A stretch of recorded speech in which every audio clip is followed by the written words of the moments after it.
everybody, and welcome back to the Chilluminati podcast, episode 147. As always, I'm one of your hosts, Michael Martin, joined by the Chandler Bing and Joey Tribbiani of LA. Whoa. Jesse and Alex. Whoa. All right, then I guess I'm Chandler. I guess you're Chandler. Oh, Monica. I guess we're in love or whatever. Yeah, this is not a good one, huh? Between the two of us, aren't you the Chandler and aren't I the Joey? No, I mean, it's accurate.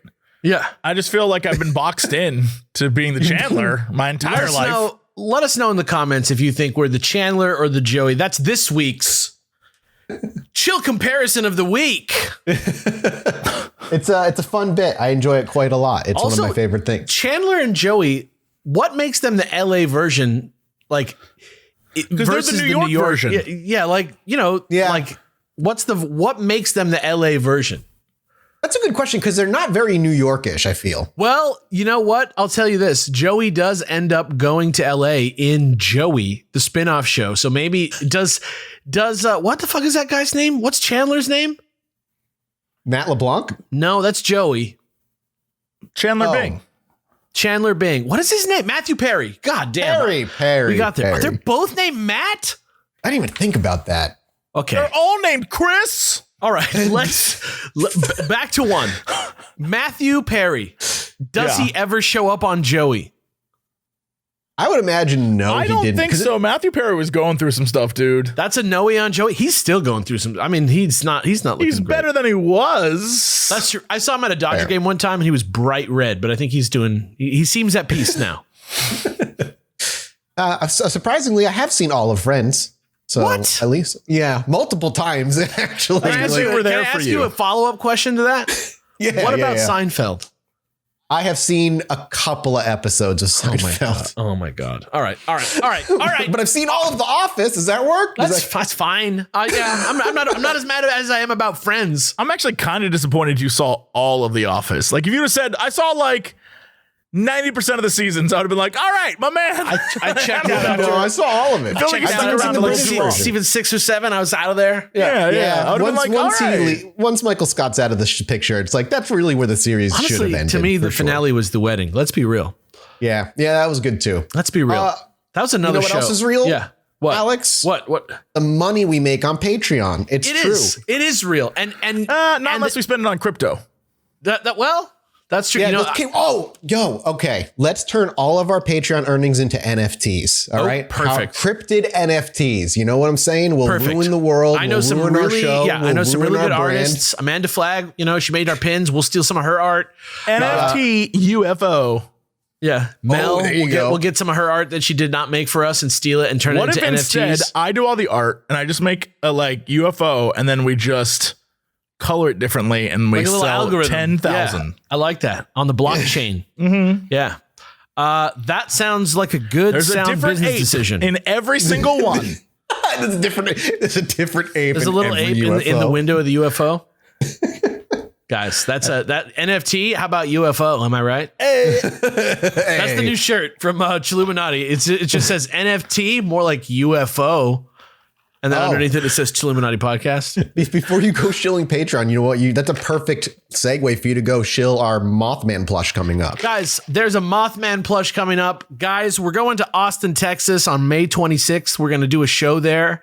That's going to be great. That you should come to. Watch us, look at us, stare at us. I don't know what Jesse's doing down there. I'm wiggling for you. I got the wiggles. He's getting visually hype. I love Austin. I can't wait to go. I can't wait to be there. And if you go to patreon.com/ChilluminatiPod, not only will you get hundreds of minutes of extra Chilluminati content right now, and I'm not even joking, it is truly hundreds of minutes. It's not a joke. Hundreds of thousands of seconds. Hundreds of thousands of seconds of extra Chilluminati.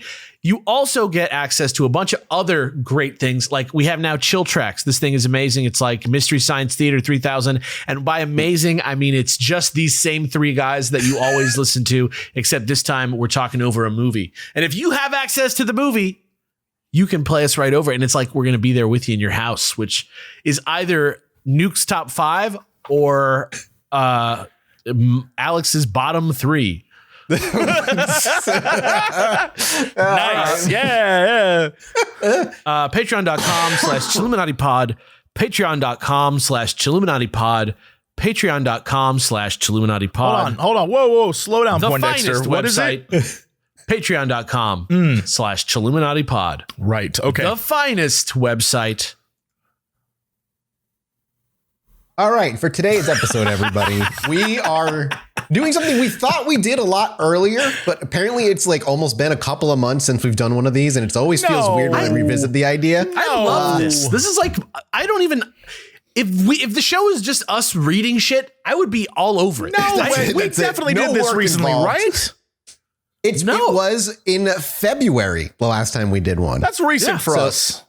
Recent for it's almost 2 months. It's been almost 2 months. Yeah, we could go a few We're more. almost a week into April, Jesse. We could go a few more months before I have to read the Here's the English thing. language Yeah, again. just- All I want to You do is just read. wanna I read. love the things that people write us. Like the depths to which people know us now, the weird bullshit they send us to read. I love it. It's a delight every time. Yeah, and there was a ton of stories this time around. I couldn't get them all, and I don't even know if we're going to be making it through all of these.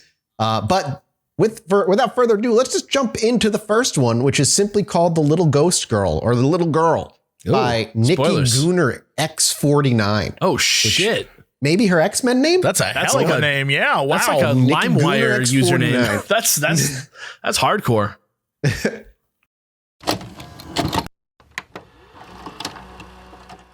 Thanks to Stamps.com for sponsoring this episode. And look, I've been running this small business now for well over it's been almost 3 years. Regardless, I still do everything pretty much myself, which means my time is limited, and I don't want to go out and stand in the post office and waste a bunch of time when I could be doing things more productive. And that's where Stamps.com comes in. Time is money, so don't waste either with repeated trips to the post office. With Stamps.com, you can skip the trip and focus on how to take your small business to the next level. Stamps.com saves you money, time, and stress. And for more than 20 years, Stamps.com has been indispensable for over 1 million businesses. Stamps.com gives you access to all the post office and UPS shipping services you need right from your computer. And you can get discounts you can't find anywhere else, like 40% off of USPS rates and 76% off UPS rates. Whether you're an office sending invoices, a side hustle Etsy shop, or a full-blown warehouse shipping out orders, Stamps.com will make your life easier. So stop overpaying for shipping with Stamps.com. Sign up with promo code CHILL for a special offer that includes a 4-week trial, free postage, and a digital scale with no long-term commitments or contracts. So just go to Stamps.com and click on the microphone at the top of the page and enter code CHILL. I have a ghost story from a fair few years ago. I'm from a family who have several members who claim to see all sorts of weird and quirky things. And previous to this, I'd listen to the stories, smile and nod, and think, give up daytime drinking, Janice. Oh my God. That feels like a very Jesse line. I feel Give like up that's what Jesse daytime would- drinking, Janice. Yeah. Prior to this incident, I'd not had any weird sightings, and even after this, I would call myself an open-minded skeptic. Anyway, when my son was at primary school, we live in the UK, so he was 7 years old. I don't know what the equivalent would be in the US. Is 7 like first grade? Yeah, Maybe we second? just call it school. School. And it sucks, and it's probably underfunded, but we do leave our kids there. Yeah. We entrust them to the state's hands, and it's done us well so far. Yeah. He had a school disco in the evening. That sounds super fun. I never had a school disco. I had school dances where I stood over by the bleachers and watched my crush dance with her boyfriend, like a creep. That came out way creepier. pure. That came out That's way pure creepier. Mathis. Question, That's did you ask pure Satan about Mathis. this? Were you like, dear No, I did devil? not ask Satan about this. Question: No. how many franchises of KFC did you own? Wow. The more I Man, learn that's about you, Mathis, the darker your story becomes. And I'm worried, man. Yeah. Oh, man. You want to hear you want a tangent to a really embarrassing no, story? Don't stop him, Jesse. Let him talk. I was young. I was in the 8th grade and I had this mega crush on this girl and she danced with me at the dance and I was like really excited and I wanted to like thank her. So I'm 12 or like 13, mind you. So I gave her $1. as like a thank you for dancing with me. That's kind of whimsical and romantic in a like. But I didn't tell her why I gave her the $1. I just gave her the $1. None of the things you just said. In the way that like one of those guys in Rome who like accosts you regardless of how well he knows you because you're a beautiful woman. It's romantic in that way. I don't think that's romantic. I think that's assault. I agree. I don't know. Okay, hold on. Hold on. I would agree it's not romantic. I would not agree that it was assault. Oh, no. You're just paying her like a comedy cool. It's like you're like a little sheepish clown handing her like a little rose. You know, you have your feet are together. That I would take that story to the grave. I wouldn't share that with anyone. YouTube, like, it's been out in the public eye for a long time. I have no shame. Together, your other hand behind your back, and a bow as you extend the hand straight forward. Did you say, milady, when you did it? I found the $1 and I wanted to give it to her, and like dude, that was like, that is. Boy, I don't know. It was like 25 years ago. You know, like, the story's long ago. The story's a lot less crazy. Considering you have like a life and like are dating a person and like have like animals that you take care of and you aren't like a psycho killer, right? Like it's a lot. I can take the story easier, but I'm letting you know if you were like, I've been living on my own for 7 years, I would be like, all right, well, we're all checking out now. I feel like I need to defend myself. I wasn't a psychopath. I was just autistic. That's really all it was. It's the opposite end of it. That's Understood. I'm just saying. I'm trying to save you. I regret tangenting. It was Shakespearean. Very Shakespearean. It was Shakespearean, like when everyone dies in Hamlet. He's in 8th grade. You know what I mean? This is 12, 13. I'm a kid. This is what it was. To quote the in bard, high school, I just watched. What a double thrice ass you were. Yeah. My aunt used to not get on the roller coasters and she would just watch them go by, and that was enough for her. That is totally different. One of those is fear/stomach based, and the other is a girl danced with you and you were like, have $1. That shit's crazy. I mean, I bet you if you had a box of chocolates, you would have gave her that instead. Yeah, I didn't have any money. I had $1 for snacks. That was for my mom. That story took such a. I swear, I thought you were going to be 20% of his weekly income. This girl that I was really into, she danced with me, and then I got like a little boner, and I thought I was going to like one of those stories instead. That would be a way weirder story to tell on the pod. No, that would have been every 8th grade person at a dance. Trust me on that, bro. Trust me. When those kids are like, I don't know what to do right now. What do I do? Yeah, that's a comedy bit in like a HBO show. Whatever happened to Mathis? That is like a cry for help. Anyway, the 7-year-old in primary school had a disco in the evening. Yeah, so she went to he had a disco in the evening. It was around October time, so it was dark from around 5 p.m. and the disco was at 6 p.m. So the school was dark. The village we lived at, the primary school, was very old and had been there since the late 1800s and was the center of our village. So I dropped my son off at the disco, took him to the hall, and was walking back through the dark school to get back to my car. As I walked back past a classroom with a completely closed at one end patio. Oh, I just need to read the rest of the sentence. To the side, I saw a little girl around my son's age just standing on the patio. I haven't mentioned before, but the school disco was for Halloween, so the kids were in fancy dress. So the fact this little girl had a long, old-fashioned dress on and looked old-worldy at that point didn't strike me as odd.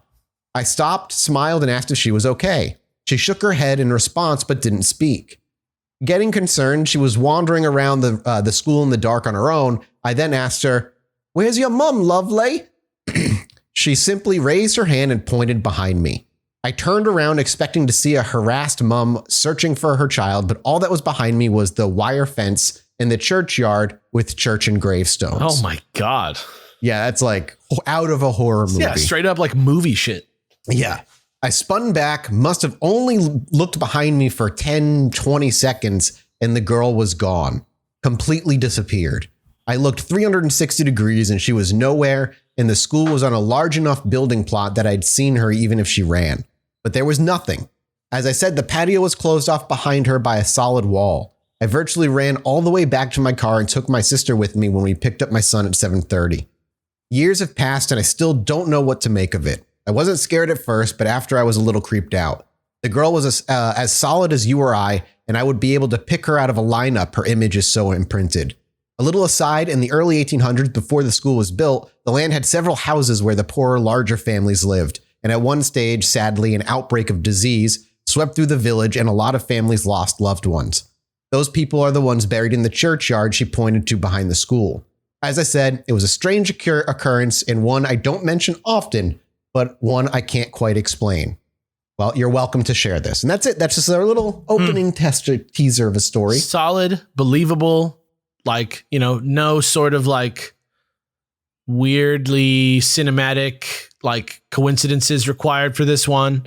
Yeah. And I'm just going to say, I used to go to like rehearsals at night at my school because I was in the theater department.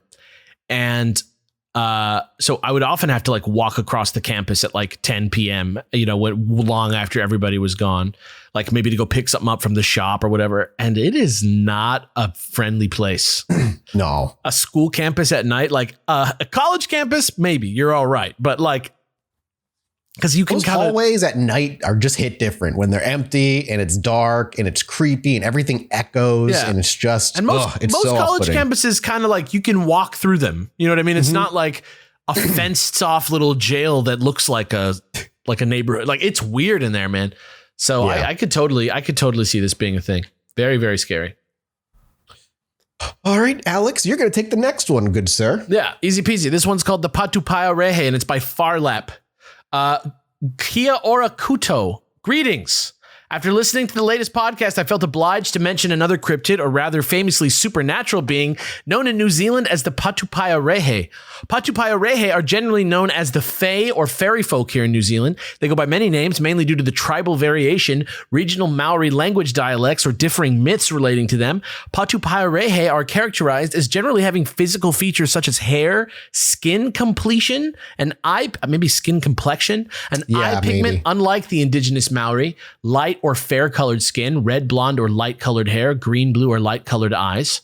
Patupaya Rehe are generally of average human height, though some stories have them likened to tall giants or even at small pixie-like heights. Again, tribal variation, etc. So wow, so really a lot of variation there. Yeah, that's a huge variation. Yeah. Imagine coming across a like 7 foot tall pixie. But maybe they come in all shapes and sizes, like Pokemon Legends Arceus. Patupaya Rehe have both genders and seem to have longer than average lifespans. Sometimes they can be immortal. It is said that the Patupaya Rehe feared the sun, light, and fire, and so ate their food uncooked. It's kind of very vampire-like almost. Yeah, kind of like Gollum-y maybe. Some stories say that the Patupaya Rehe were in New Zealand long before Maori arrival, living in another plane of existence or spiritual realm, and mainly keep to the forests and mountain areas. Patupaya Rehe were often only seen or heard on misty nights and tend to stay away from humans, hiding just out of sight behind the trees or just beyond flowing waterfalls, curiously peering out. Okay, interesting. So kind of like vampire, ghoulish, Bigfoot vibes, kind of. Yeah, it's very unique. That's what I liked about a lot of the New Zealand cryptids, especially the I forget the name of it. The one that we all thought was the favorite, the Taniwa, which is not pronounced Taniwa, but I'm bad at it. Yeah, they're all like really interesting mashups of a few different things. Yeah, and I like that this one seems very like ancient, like just very like there's a bit of a tradition to it, but it's also like maybe an accurate description of something that's out there. I like that. Yeah. Despite their chosen separation, many tales speak of the interactions between Maori and Patupaya Rehe. Traditional Maori tattooing was said to be taught by a Patupaya Rehe elder to his human son-in-law, as well as the art of weaving fishing nets and the teaching of forbidden tapu magic. It is safe to say that Patupaya Rehe were generally seen as beings or creatures to be fearful of, or that they were tapu. This is where the English word taboo comes from.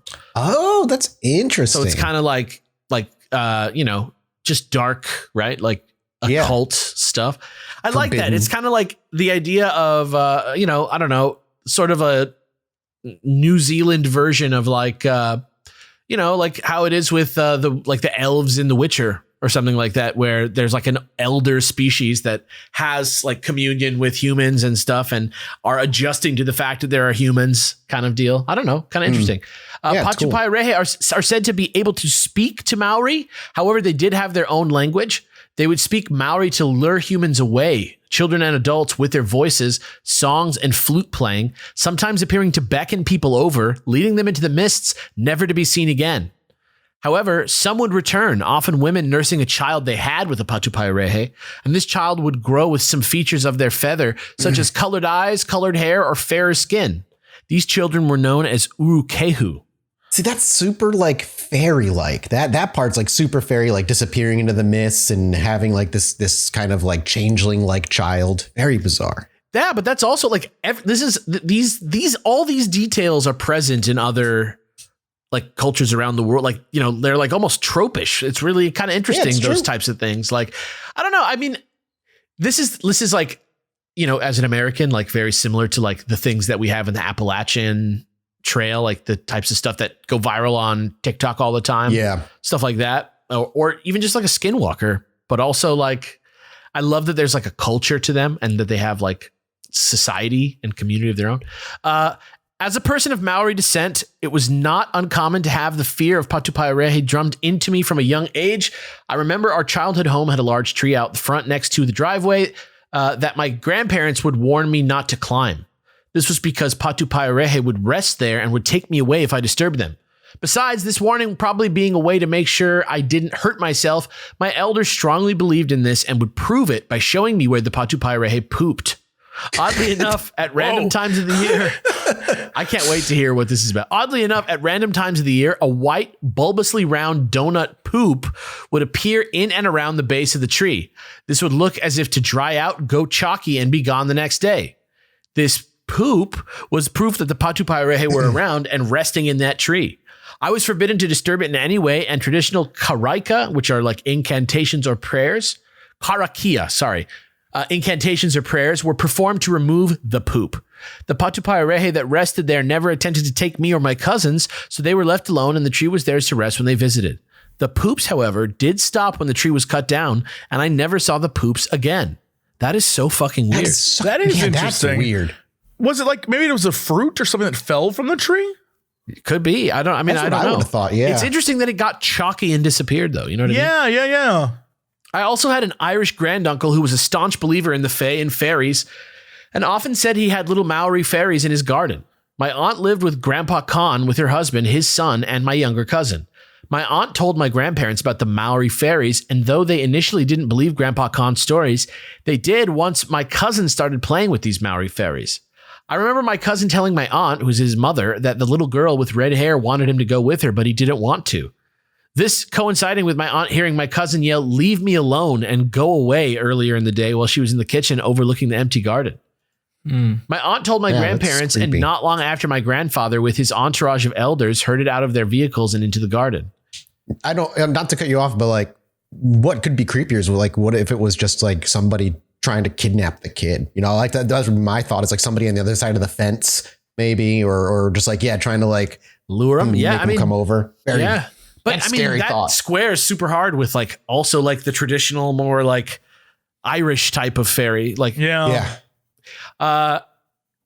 anyway, I lost my spot now. Sorry. My aunt told my grandparents, and not long after my grandfather with his entourage of elders heard out of their vehicles and into the garden. Now, Grandpa Con, my Irish granduncle, was out and didn't know about the coven of Maori elders banishing the fairies out of his garden until later that night when he went to feed them. Grandpa Con would leave a saucer of cream every night for the fairies. I believe it's an Irish custom, and yet somehow he knew something was off. Upon my aunt telling him what had happened earlier in the day, Grandpa Con fell into a rage and kicked my aunt and cousin out, like they did to my fairies. He yelled at them while they were shoved out of the house, so I was told.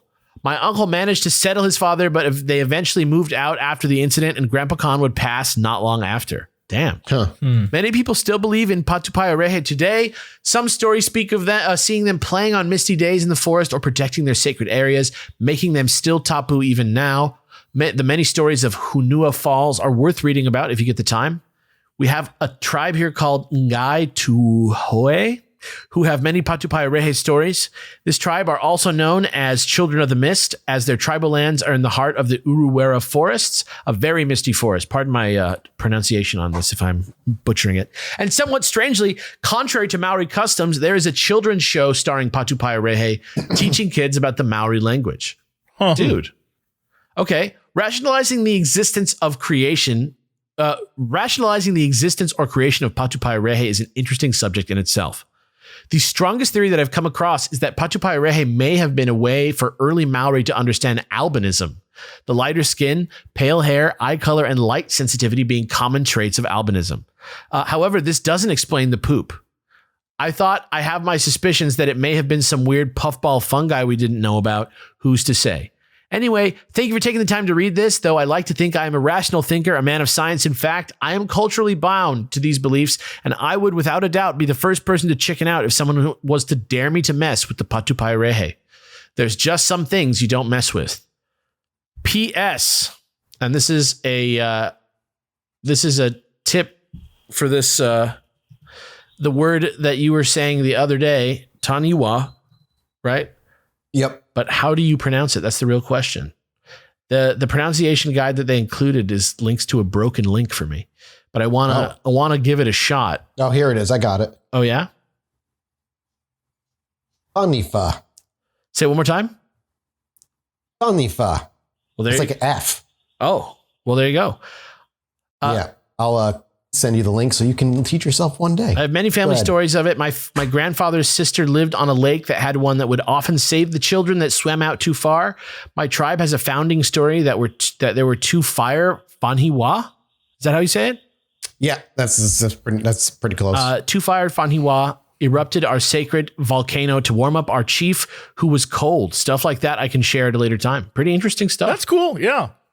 Yeah, I thought just like another New Zealand cryptid right after we do it. It was like it's a neat one. I like it a lot. I love the idea of like having a founding story that's unique to your own tribe. That's like kind of neat to me. I like that a lot too. For this next one, Jesse, they've specifically requested you to read this one. Me? Yes, sir. I love this.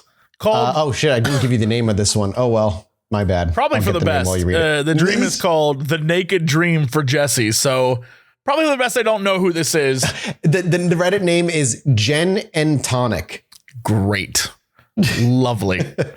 All right. I had this dream about a year ago, but remember it like it was last night. It was extremely vivid and one of the most detailed dreams I've ever had. Pretext needed, huh? I am a voluptuous woman. Oh no. I'm a voluptuous woman with a standing joke in life that I would have cleavage in a turtleneck. Not like this. Not like this. I'm just watching this wash over Jesse as he's reading it. I was ready. This is good. I feel, you know, that give of Michael Jackson where he's eating the popcorn from Thriller. That's how I feel right now. Oh boy. All right. Where was I? Sorry.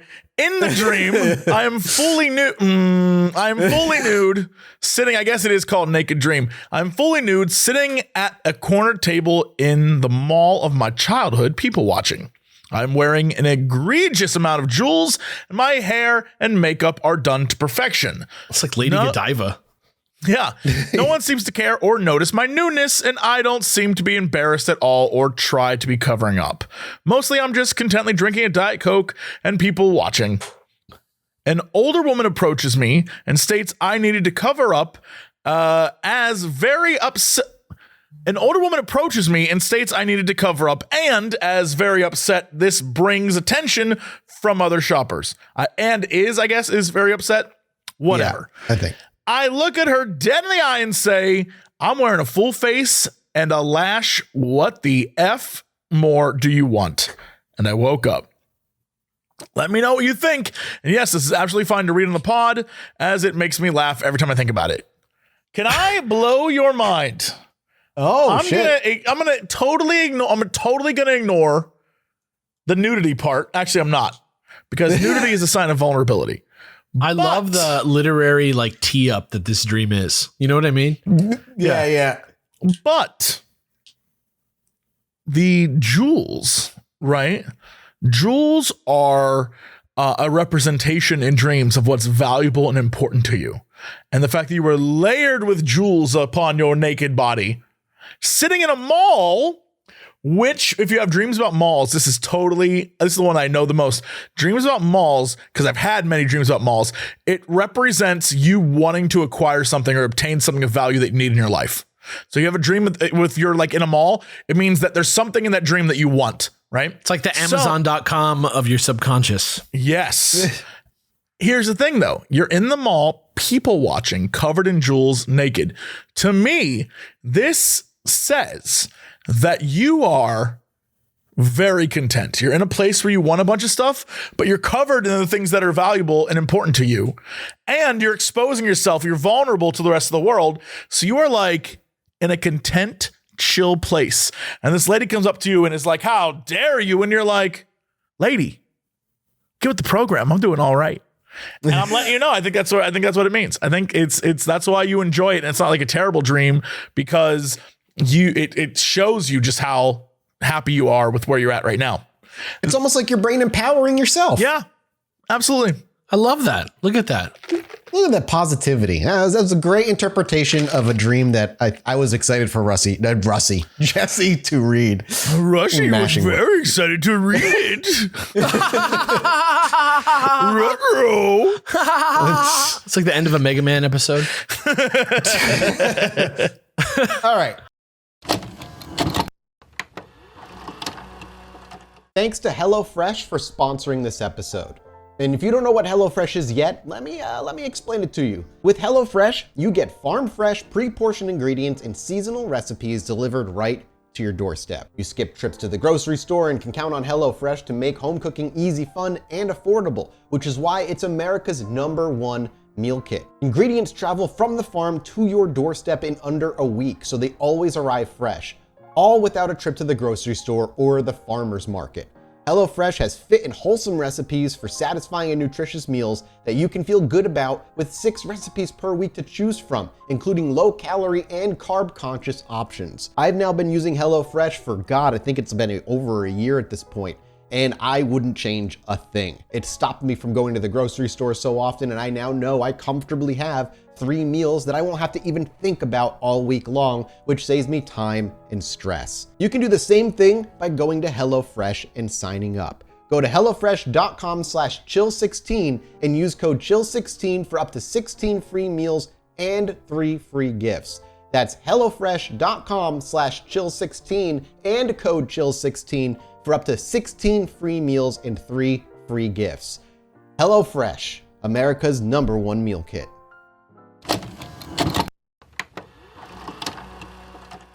This next one is called The Russian UFO by Small Moist X. Oh. Small Moist. Love that rapper. Name, you know? I don't know. It's my favorite rapper on SoundCloud.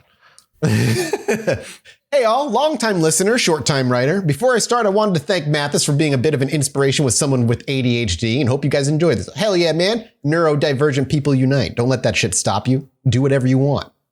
You can use this for the podcast, no worries.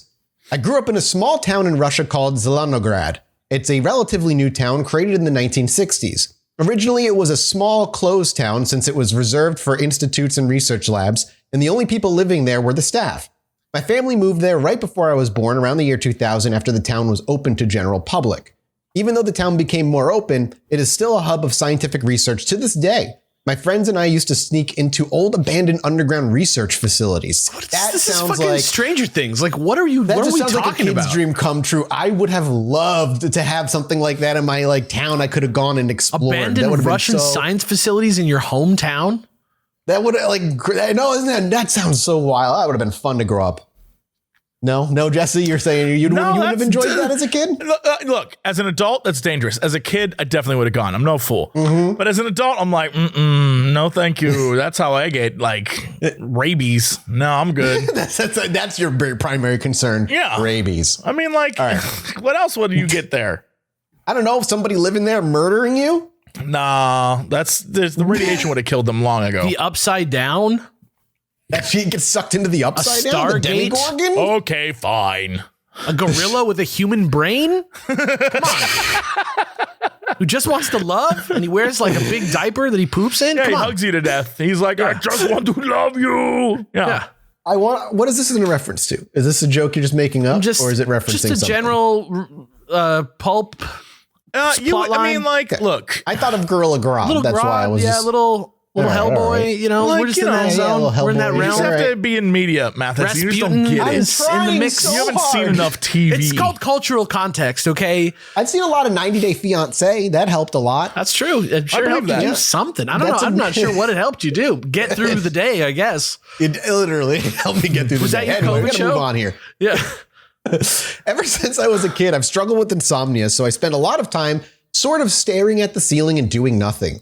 One night, I think I was around 9 at the time, I was trying to fall asleep and suddenly noticed some strange lights. At first, I thought I was dreaming, but then realized I was awake. At first, I saw a bright red light filling my entire room, ceiling the wall across from the window being completely covered by it. After about 30 seconds, it changed to either yellow or green. And before anyone says it, my window looked towards the inside area of the apartment block, and there was no way any traffic lights were there. That's when I got curious and got out of bed to look out my window. In front of my window, there was a playground, and a bit further, an apartment building about the same height as the one I was in. About 20 meters above it, I saw 3 lights in a horizontal line just sort of floating there, completely static. I kept looking at it for about 5 more minutes, when, with no warning, it suddenly shot up directly into the sky at an acceleration that now as an older person I realize is impossible. Whoa. There were no jet traces or any sound. I didn't think of it much as a kid, thinking it was a weird helicopter or something, and finally managed to go back to sleep. That exact event occurred for maybe 4 or 5 of the next days, and it was exactly as described before. I didn't think of trying to do something different, but to be fair, even now I have no idea what I could do to maybe change the outcome. Afterwards, I never saw those lights again and only remembered them a few years ago. This is far from the only strange occurrence I experienced living there before moving to Europe when I turned 14. But I think I'll save those for next time. Thank you all for reading and hope you enjoyed this strange Russian UFO story. Yeah, that's it. Cool. Anyway, I don't know. I like the fact that it's like, it's kind of your typical UFO experience, right? Like it sits there and it hovers and it doesn't do anything. It just kind of zips off on its own. Like 90% of the people who see UFOs, it's usually something along the lines of it's hovering or it's doing this like little dance in the sky and just doing its own thing before it zips off. Sometimes it like floats really slowly and then goes over the horizon. It's interesting because, you know, you're seeing these at a time where I imagine drones weren't really around, right? Like there's not like a huge amount of drones in the year 2000. Right. Were drones a thing in the year 2000 actually at all? I mean, They had to have been like, Or consumer drones? You in think so? Consumer Leningrad, the 2000? fucking laboratory city or whatever, maybe. You know what I Yeah. mean? But Yeah. I don't know. I like this story because of the idea that it happened 5 days in a row. By day 3, I would be losing my mind. Like I would be like the first day I would be like, that was crazy, but it was probably not what I think it was. The second day it happened, I'm like, oh my God, maybe this is what I think it is, but it's probably not going to happen again. So whatever. And then the third day I would be like, I need to call the FBI. I would be like fucking freaking out. Yeah, I would too. That's every night I go outside to take my new puppies outside. And every night I look into the sky, hoping I just see that. That's all I want to see. I would be so content if that's you an think the aliens are experience looking out the window had. like, that's a good boy. Yeah, but he's saying it to me, not to my dogs. I mean, that's what I meant, obviously. Oh, Yeah, okay, yeah, yeah. okay. Well, all right. I couldn't. I'm bad at that. You're like a little cute. You're like a little cutie for the aliens. Yeah. I am. A little cutie with other little cuties. It's like when you see like a wolf cub and like a mountain cat hanging out together. And it's like, oh, that's how they see you and your dogs. Yeah. Yeah, like two cute mammals hanging out. If frickin' Glip Glorp came down from the space and scooped you up and you got put into what is essentially a pet habitat. Yeah. But it's like, you know, got grass, a nice house, you get fed every day. You don't have any neighbors. Yeah. It's just kind of you and maybe somebody else who's living there, but your life is amazing. You just get looked at every so often and examined. Sure. Would you want that? I would say yes. That sounds nice. You would do that? I would. Glip I would Glorp? do that. Yeah, good glorp, razzmatazz. I don't care who freaking abducts me, but if they gave you let's just say they gave you a perfectly like content life, would you take that deal? But you had to be their pet. I really like Earth though. Here's the thing. I'm a simple guy.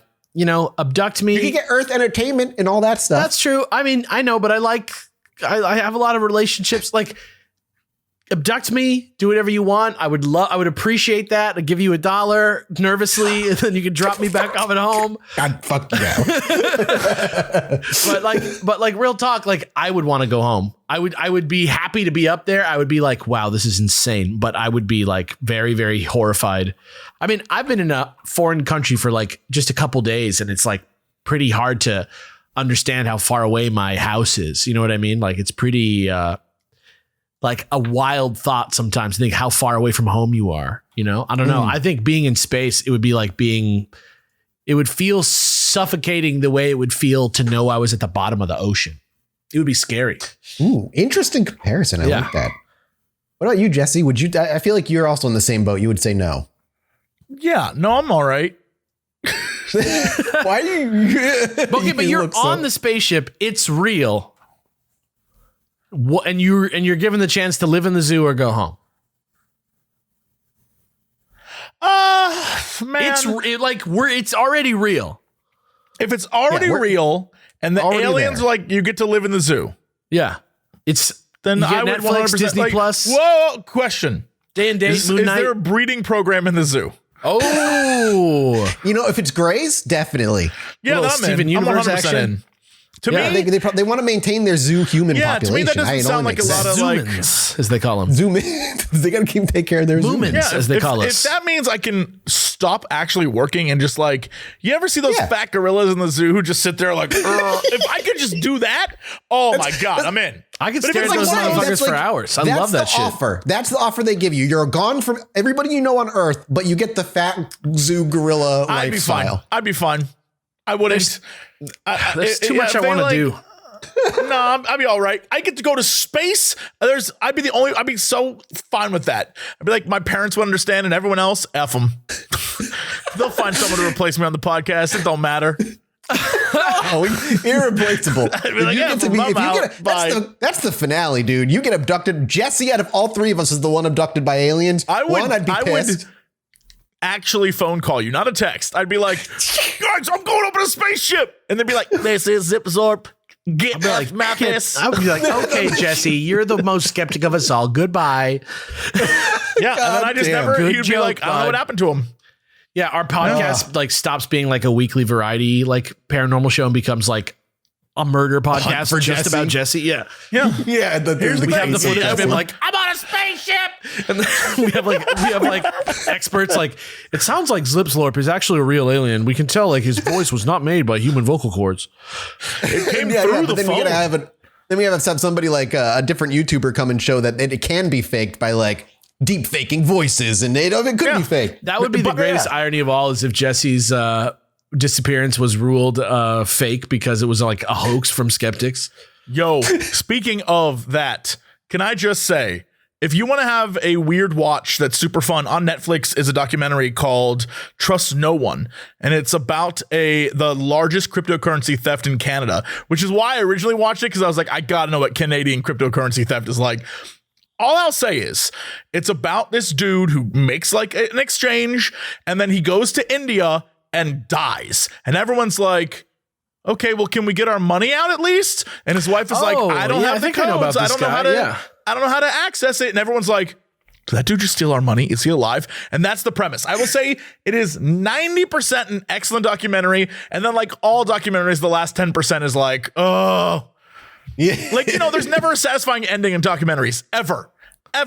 And so that's fair. There's been like a couple, and each one is like remember the Jinx when they like it actually was satisfying, and you're just like, yes, oh my God, yeah, it's like 1 in a million. But there is a group in this documentary, and one of the guys wears a wolf mask, and he's like, I've uncovered this. I know where he lives.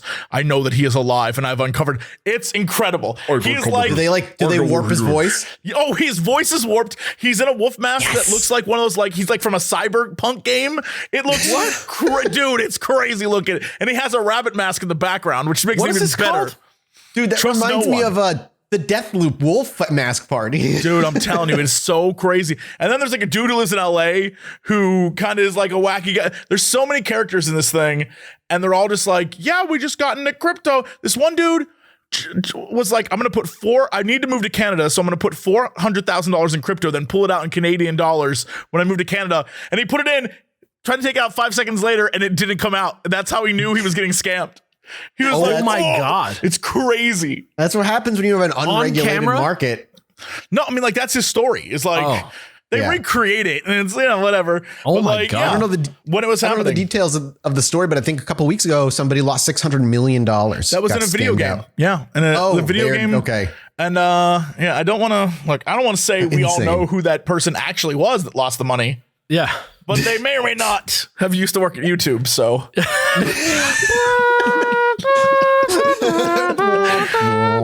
I don't know why I'm singing that.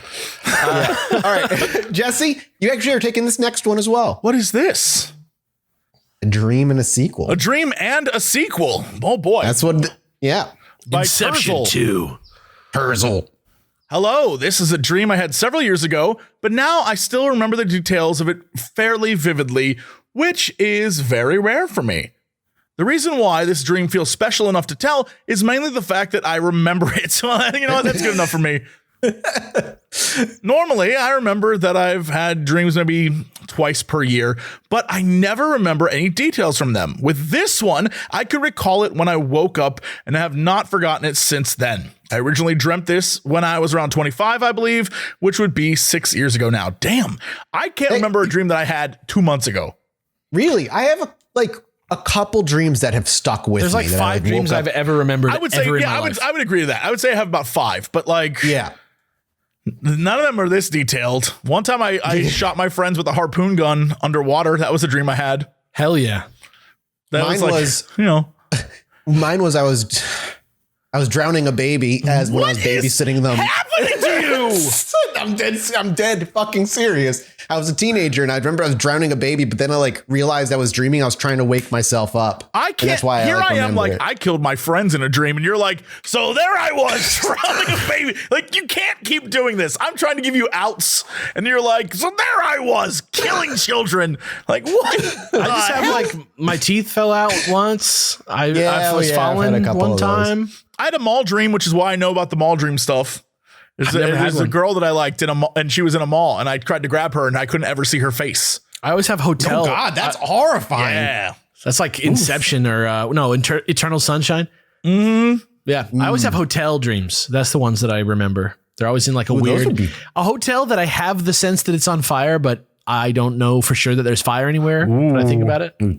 Had one dream where I got stabbed in the gut and woke up with a stomach ache. That was pretty memorable. Oh, yikes. Yeah. That's weird. I was like, oh man. The dreams where you just get shot point blank and you just I've never been shot point blank in a dream. Never. Oh, my dad shot me in my dream. Whoa. That was what I remember. Well, that's because he saw you killing that baby, you psychopath. He could also fly, and he was like trying to find me flying around like Superman with a pistol. He had like the message from Superman with a gun is like the most fucked up thing I've ever heard of in my life. You're like minding your own business in like fucking China somewhere, and some dude in Metropolis has an idea, and 1 second later he's like, dodge this.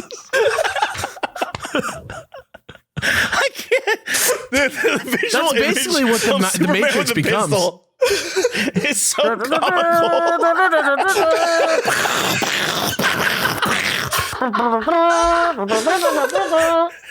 The idea that he traveled fast at the speed of light, just pull out a pistol, is one of the funniest things I've ever thought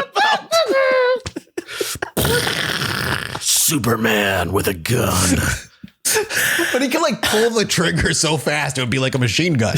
That's how guns work. That's how guns. That would jam. That gun would be so broken. That would go to slag.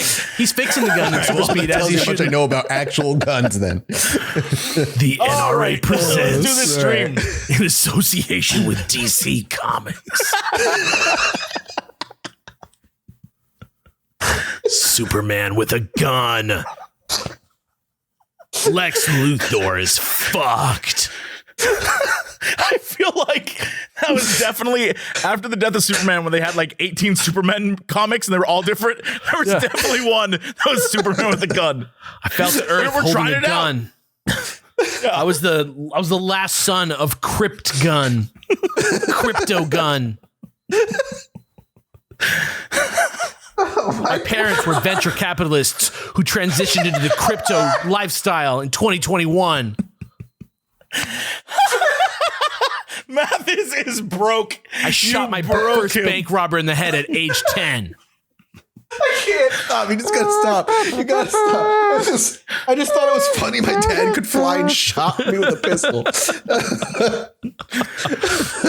I hope somebody fucking draws that. That's so funny. Superman with a gun. What a great image. All right. He can shoot people in a single shot. Truth, justice, and the American way. He can shoot tall buildings with a single gun. Yeah. He keeps rescuing his gun like he rescues Lois. That like swoop Shooter down of a grab. speeding bullet. Now I'm just imagining him shoot the gun and then stand next to the person who gets shot like it's coming for you. He holds them in place once he shoots it. That's so messed up. This Superman with a 9mm pistol. Okay.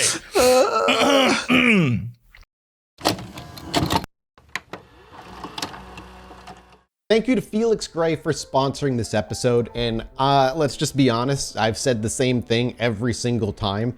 I love my Felix Gray glasses. I'm so glad I have them because it just reduced the amount of headaches I get from staring at a monitor for so long. If you're like me, or you have an office job where all you do is sit in front of a monitor and plucking away at things, or you work from home and you're on front of your computer all day long and you get those little headaches, those tension headaches, those eye strain headaches, it's probably because of the blue light. And with blue light filtering glasses, it helps reduce that blue light entering your eyeballs and creates a little bit more of a comfortable experience for you.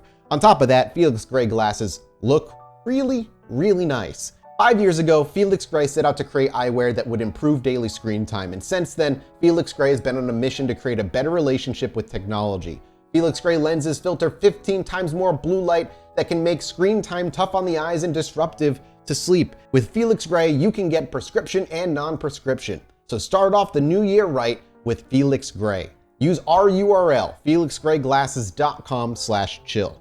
Check them out right now at felixgrayglasses.com/chill. That's FELIXGRAY glasses.com/CHILL.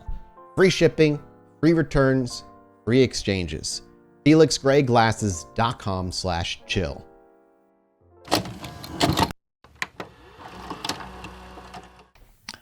Here's the dream.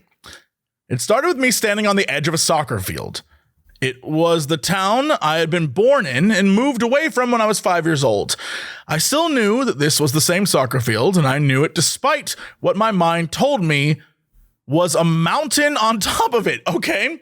All right. The mountain was a gray cube, and without any question about it, I simply hovered up the side of the mountain, hovered up the side to climb it. Yeah, great.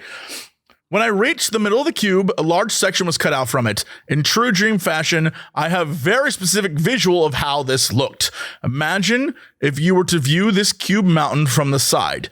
If the mountain was put on a 3x3 grid, the middle block and the block to the right of it were gone. Or number 5 and 6, if you imagine your keyboard numpad as the 3x3 grid. Yeah. I'm looking at it right now. Okay. Yeah. All right. That's a great comparison. What actually made this odd, however, was that the soccer field had been moved up from the ground below into the cutout area of the mountain. It even seemed to have gotten an upgrade since I last saw it. It had seating around the edges and those sports arena floodlights. It was empty, however, and looking onto it from the side of the mountain, I felt like something was missing. After that, I simply hovered up further to the top of the cube mountain.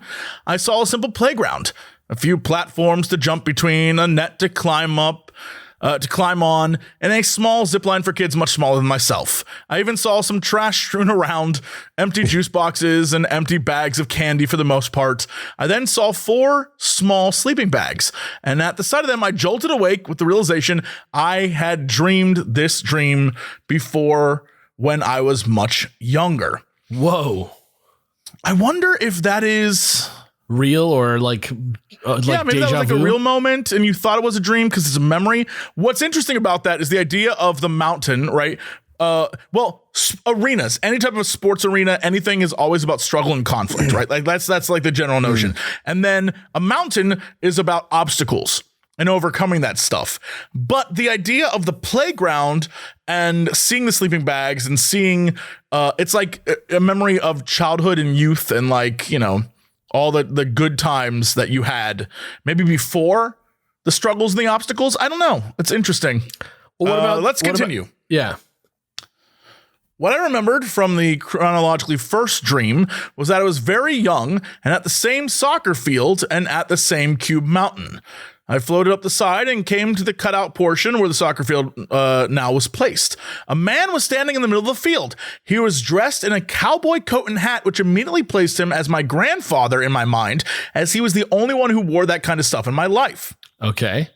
His back was turned to me. He didn't move. Shortly after, I ascended the mountain. At the top, I met 3 friends. Ooh, the 4 sleeping bags! These are my dream friends who have no real counterpart. We played in the playground, ate some candy, and drank from our juice boxes, and eventually went to bed in our sleeping bags, at which time I have a memory of jolting awake, being just 5 years old in my bedroom. That's where it ends for the dreams. That's fascinating. And then there's a little bit at the end, and I'll save that for a hot minute. That's fascinating because it's like a follow-up to a dream, which I think is very rare, but also the follow-up could just be the memory of that dream incident, right? Like the idea that you have moved beyond the innocence of like hanging out with your friends and doing all that stuff. And the man in the cowboy outfit that you place as your grandfather, cowboys usually in dreams are like the macho dude. They're like a representation of masculinity. And so it's possible that that's how you saw your grandfather as like the tough guy. And maybe that's why you also placed it there as like he was what you thought like a man was at that time. And so, yeah, maybe the reason why he's not in the second dream is because like you are now representing the grandfather role. Like if you have the dream again, look at yourself. Are you in the cowboy outfit? Are you a cowboy now? Yeah.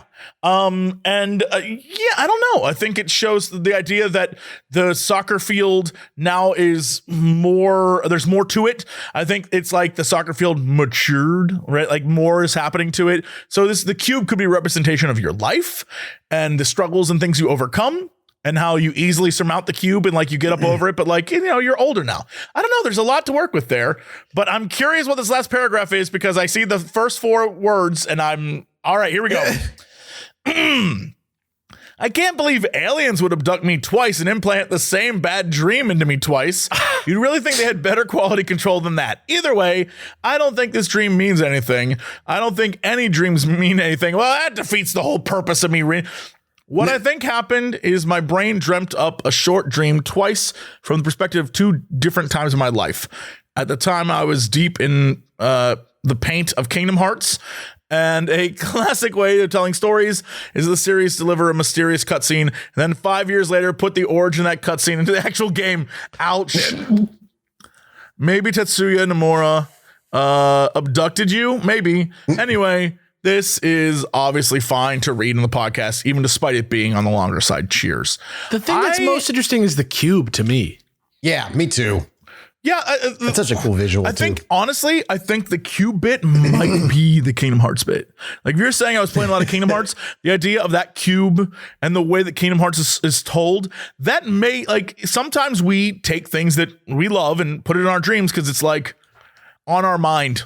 And so that could be like Alex. Many times when we do dream interpretations, Alex says like, yeah, no, this is probably actually more accurate because it's like, this is what you were doing that day, you know?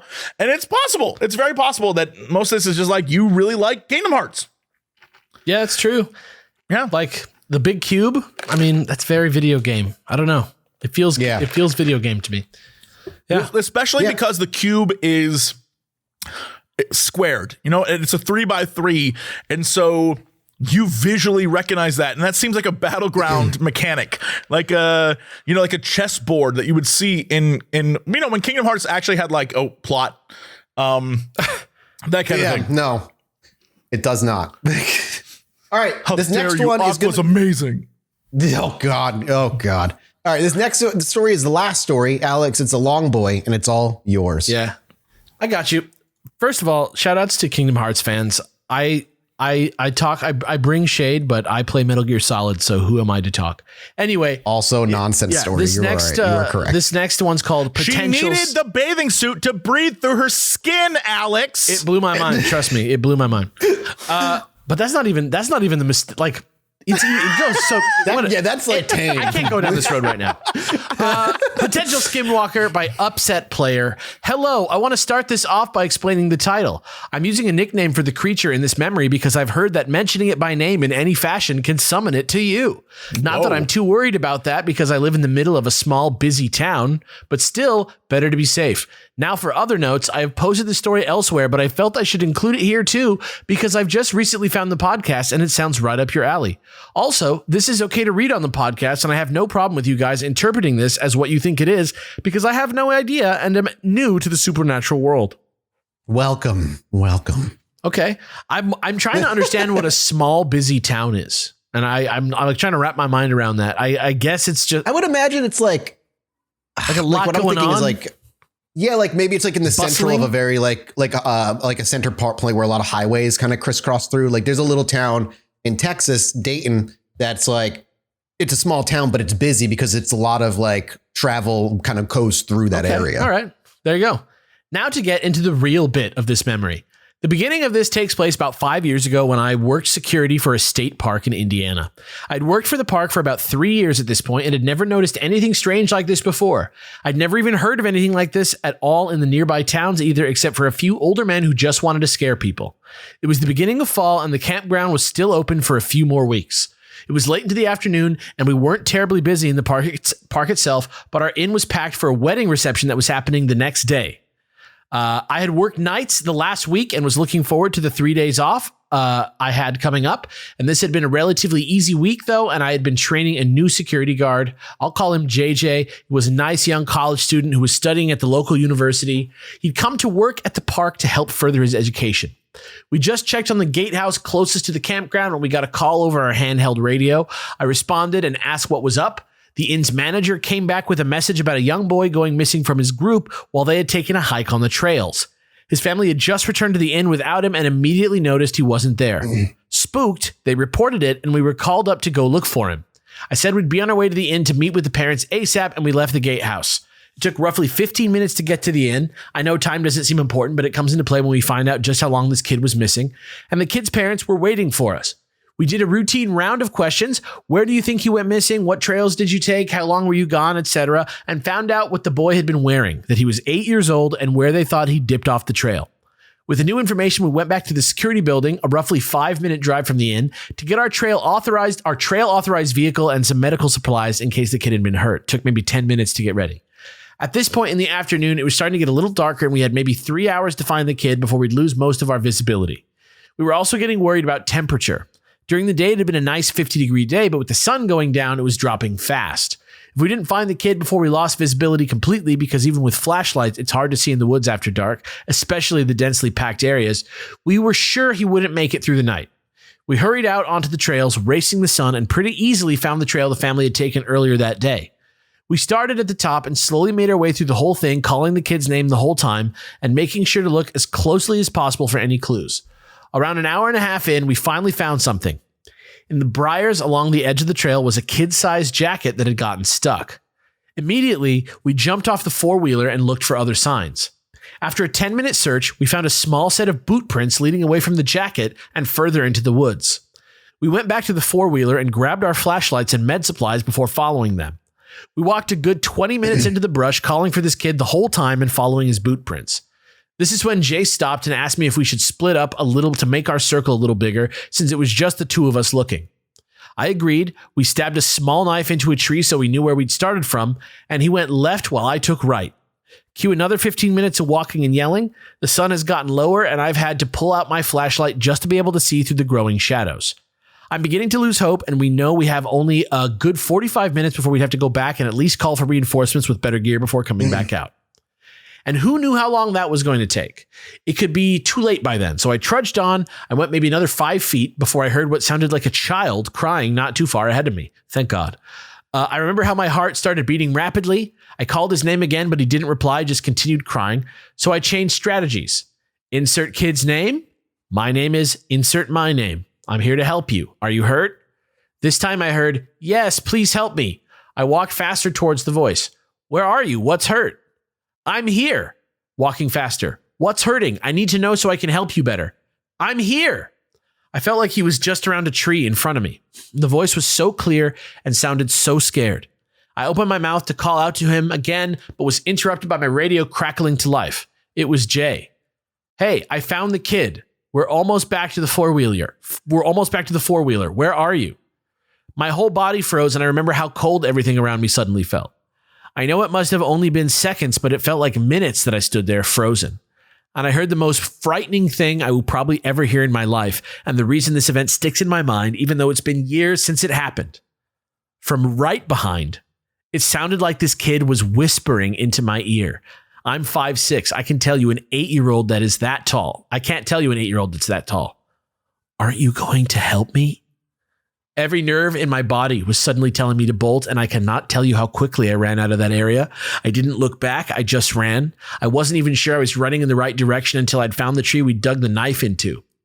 When I got to that point, I grabbed my radio and called to Jay to start the engine and be ready to drive. I'd never slowed down, and as soon as I burst through the trees and bushes, I jumped into the passenger seat and yelled at Jay to hit the accelerator.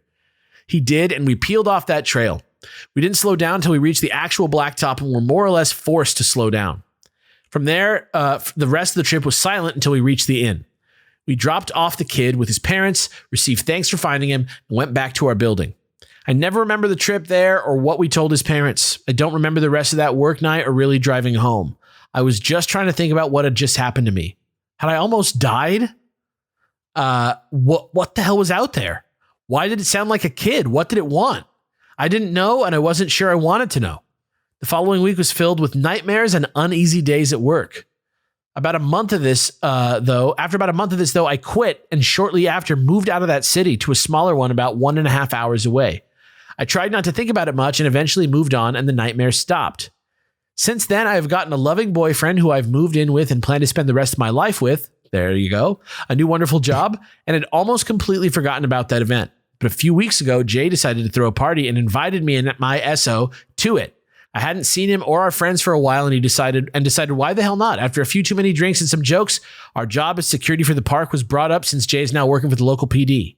We laughed and joked about a few things that happened that night when Jay brought up that night. He asked me what I'd seen out there because I'd never said anything to him about it and refused to answer his questions about it. I said I wasn't sure, must have been some weird mangled cougar or something, and shrugged it off, not really wanting the memories to come back. But then Jay said something that brought them all back in vivid detail. Yeah, must have. I remember it came out after you. It was pretty deformed and gross looking for a cougar, though. Might have had mange. Thank you for reading this if you got this far. I'm a big fan of the podcast and have already binge listened to most of it. Can't wait for Alex's JFK series and more mysteries from Jesse. I also have several reoccurring nightmares not associated with this if Jesse or anyone else would like to interpret them. There you go. That's like, yeah, go ahead, Jesse. I got chills. Here's the thing. I got chills at the end. That was like a spooky campfire story. Right? That was great. Yeah, that's how it comes off. I almost wanted to I'm going to Google this. Is this a story? Is this like a campfire story? But I don't want to Google it because I don't want to ruin it for me. That was great. That was actually very well read and told. That was fantastic. Solid. I love it. It's a very typical Skinwalker encounter if those things are real. And when I read that, I was like, this is cool. It's like an SCP or whatever. Yeah, very much so.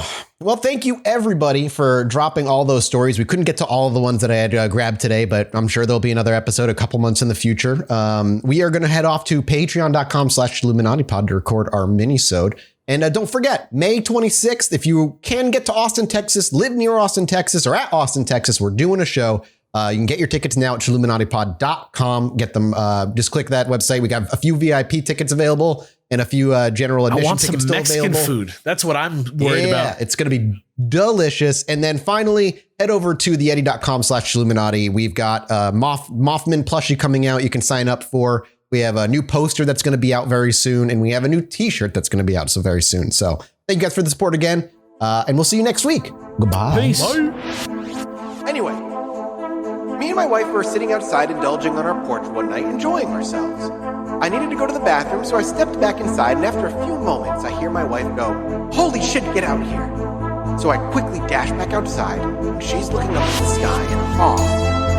I look up too, and there's a perfect line of dozen lights traveling across the sky.